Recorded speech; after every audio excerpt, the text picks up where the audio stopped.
still calling us, right, to a baptism by fire, to go further than we've ever gone, to push through our inadequacies and fears so we can learn how to trust him. And look at their response to the challenge. Verse 17, it says, but we only have 5 loaves of bread and 2 fish. That was their answer.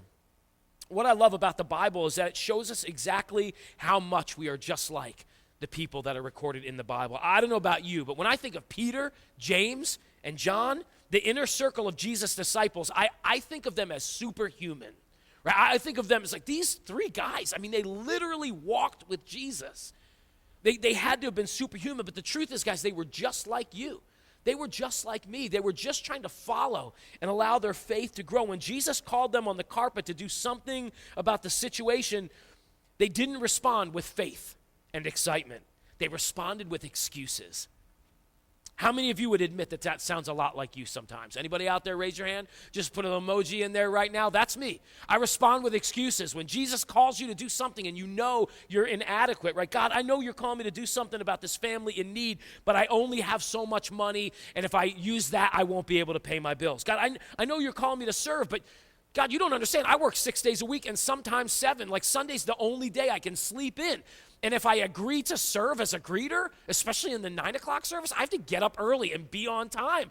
You don't understand, right? Maybe it's much bigger than that. God, there's so many hurting people, so many hungry people in the world. The needs are so great. We are so inadequate. There's no way we can meet these needs. Basically, the disciples were resisting the call of God to feed the people, and we do the same thing sometimes. But before you feel condemned, right? Before you feel like, oh, man, we stink, and I'm always making excuses, we need to understand this next fill-in, and it's this. Resisting isn't necessarily a lack of faith. It's a test of our faith. That whole resisting and God calling us to things that we feel inadequate, it's a test of our faith. The disciples were doing what comes naturally to all of us. Jesus, this is crazy. There are literally thousands of people out here in this field. We have no money. We have no time. We only have a few fish and some bread. We are inadequate. We cannot do this thing that you called us to do. And Jesus is saying, you guys, you're not lacking faith. It's just your faith isn't strong enough.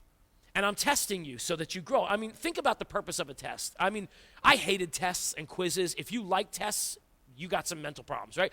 I don't know, some people out there, they just enjoy a test, right? I hated tests. I always got nervous. Pop quiz, horrible to me, right? What is the purpose, right?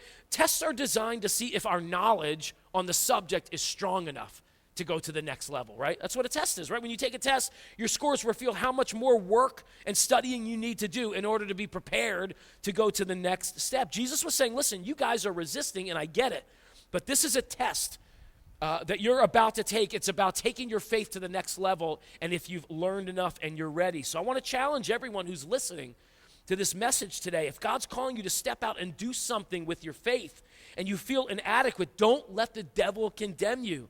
Instead, step up to the test and acknowledge that you can't do this on your own.